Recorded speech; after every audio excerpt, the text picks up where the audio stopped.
Hello there, friends of music. My name is Martin, and welcome back to the Vault of Art YouTube channel. Besides doing reactions, my own music, gaming, I also like to do reviews. I have to listen to music and talk about it, and today it is Nemophila with their new album Apple of My Eye. The current lineup since 2024 is Mario on the vocals, Hazuki on the guitar, Tamo on the drums, and Haraguchi-san on the bass. And this is their fourth studio album, was released in January 2025. This had 10 songs, and all songs were written and composed by the members. And as you can see, I always look down because I have some notes, and yeah, I would say we go straight into it. With the first song, Just Do It, which is the opening track, and in general, it's high energetic. It has uplifting, a strong performance of the band. For me, the prominent snare drum, the sound of it was a little bit distracting because all other instruments and even the vocals were around it, and the drums were really prominent in front. Overall, it is a strong first song. It's very positive, it's very energetic. It brings you, when you're starting this album, it hypes you up. It's a good start. Maru has clean vocals, and we all know that Maru's clean vocals are just as great as her growls. And on this album, she definitely showcased a lot of vocals. Haraguchi bass playing is strong with some slapping. We can see Hazuki guitar playing is beautiful. On this album, we have not so many solos. Hazuki has an important job. She's the only guitar player on this album, besides Maru in one song. Here, because the rock sound, and again, the drums, the snare sound was a little bit too prominent for me, but overall, this drumming are powerful.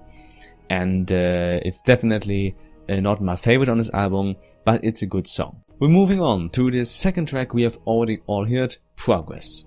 Has, as its name says, a progressive nature. It has diverse elements and unexpected shifts I really enjoyed. It begins with a metalcore sound featuring Mao's wonderful growls before it transitions to a catchy J-pop-like feel. And this song has, as I said, many dynamic elements we heard in the entire album. This one has a trap beat suddenly going on and bring a different vibe. Then we have this piano interlude and this soaring guitar solo.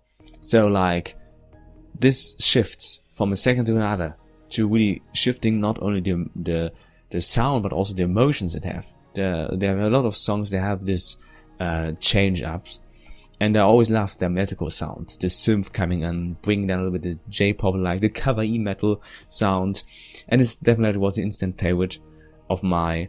Let's moving on to Brainwash, the third and heaviest track on this album. It's an aggressive song, the dynamic range moving from catchy old school rock feel in the beginning, where we say okay, and then to suddenly explosive blast beats and intense growls. This was really probably my favorite Maru growls performance. They were so intense and so much anger behind it, which also is important to transporting the emotions, you know. You can growl, but when there's no emotions behind it, it doesn't make anything, and I can feel it. It's a dynamic range when you have songs like Beautiful Days, and then you have this aggressive Brainwash. This showcased their talent. I love this song for its energy. And yeah, we have no guitar solo, but Hazuki's guitar is here really nasty. So it's overall a powerful song with a message written by Haraguchi-san, and I really enjoy this. Burn It. It continues that what Progressive had. It has dynamic shifts and it blends different genres. It started with a mid-tempo, laid-back rock sound with clear vocals from Maru. And then the song builds it into a heavier sound. We have driving bass and drums. Then we have this metal, hard rock, and even some hints of J-pop, I would say. Or maybe it's the metalcore vibe, but definitely we have the electronic elements and the contrast between clear and growly vocals again. Then we have a fast-pacing guitar solo. Then suddenly we have the acoustic part, and the vocals from Maru really sweet and clear, before it's returned to this heavier sound. And this is something instant favorite, to say okay, we're in the middle of the song, we're changing completely the vibe and going to soft to acoustic, and then going back. You know, like, I love this. I love progressive elements. I love when bands not afraid to change a song in itself, because they let you, oh, a surprise. Oh, I didn't expect that. And the drumming, again, standing out is, as I say, the prominent element throughout all these songs. I definitely like the dynamic nature and the genre mix of this style. So it was a great surprise. Another surprise with track 5, Error Detection. The range of Mao's vocals, how fast he can blend in, from growls to clear to high notes. And then you have these heavy metalcore vibes again, and suddenly you hear this oriental instrumentation. The unexpected moment again, and the change of tempo, of sounds, has created surprises and a wonderful listener experience. For me, it was like, okay, this is amazing. You didn't expect it from a song like Error Detection, you know, with this cyber-like title.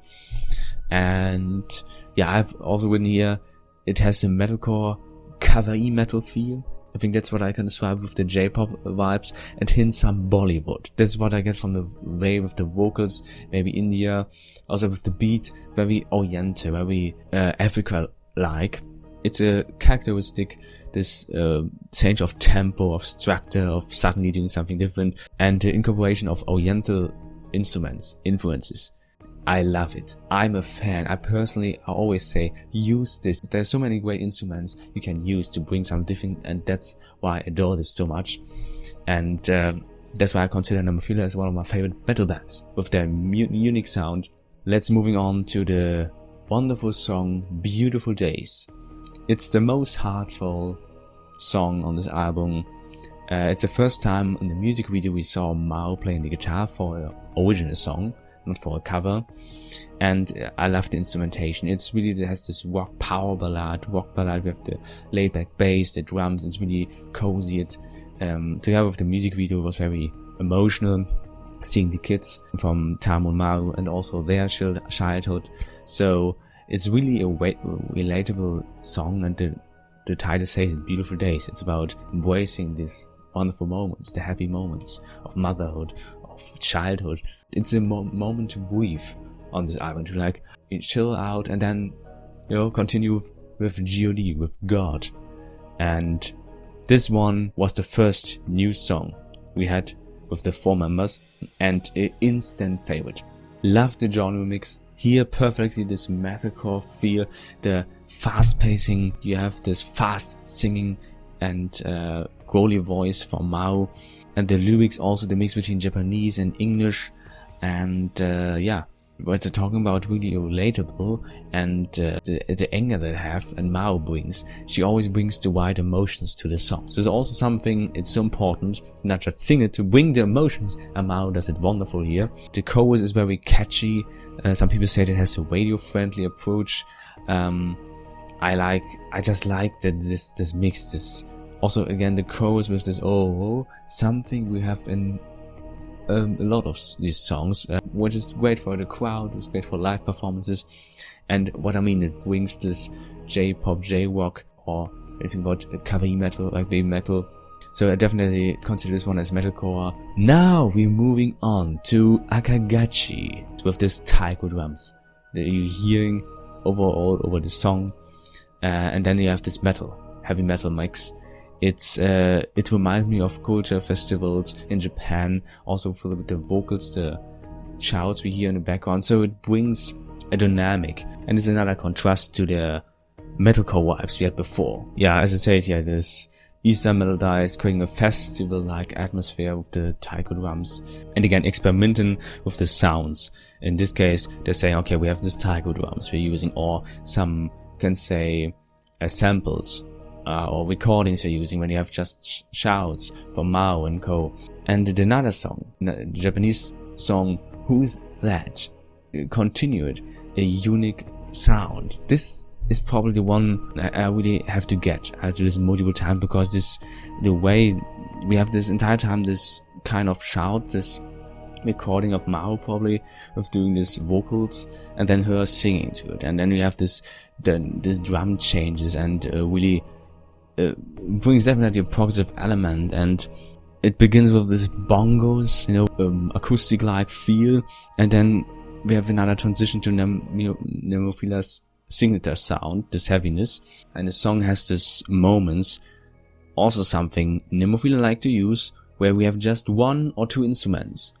Like the last time, we have just the taiko drums in one part and Mao's vocals, and then nothing more, and then the other things coming also. We are having just two instruments playing, not all. We have this change up. This is smart writing. That's why it's so amazing. And it's all from them again. It's all written from them. And this song is another example. Okay, we're going doing something different and a surprise. With Mao, she can bend her voice. She can have this gritty, raspy voice. Then she can have a clean, beautiful, sweet voice. Then she can have the mid-range voice, this hip-hop, like rapping. Can also talk fast, sing fast, and then the growls, of course. There's such a range, and this album showcases it again. How effortless all of them changing. It has dynamic shifts, and this song for me stands definitely out with their sound, with this way. And last but not least, Good as Hell Quadra. The last one is probably the most catchiest one and uplifting nature. We're starting with this great strong bass line. The entire song, the bass is in front. We have the drumming, it makes you dance. We have clear voice. There's no heavy breakdown, no metal chorus. It stays in this hard rock feel, and it's definitely perfect for concerts. People can jump to it and sing to it. We have this synth melody also, what brings this J-rock feel, makes this catchiness. Mao's vocals for this song have this grit, but she goes no on growls. So on this we have catchy riffs, dynamic drumming, thrash metal, breakdown, with the fast guitar solo coming up, and it's as I said, jumpable, danceable. My overall review is, for me, one of the best work yet. First of all, as I said before, each song was written by the band. The dynamic of this album blend between heavy metal, metalcore, J-rock, J-pop vibes, the progressive elements we have now, the Tama's drumming, Hagushi's strong bass, Hazuki's guitar playing. Also, we hear the clear guitar or the acoustic guitar. And then we have the strong riffs that are really heavy and go strong and pounding. And she also can blend between heavy playing and soft playing, rock and metal. Of course, Mao's versatile vocals. All of them are 4 super ladies. All of them know what they're doing. This change up in one song. When you're looking back to other songs, there's so many things that are just impressive. And the control they have about their instruments, what they're doing, it's just incredible. And I really enjoyed this album. I will put these songs on my playlist. I said before, the first song, Just Do It, it was just the snare distracted me a little bit. So it was really fantastic album, and you definitely should check it out when you love it. This is the perfect modern metal album also. It has all the vibes I've talked about before, and I recommend it definitely, and I'm looking forward for the future. I'm definitely here for it, and that's for now. So thank you for watching. Goodbye.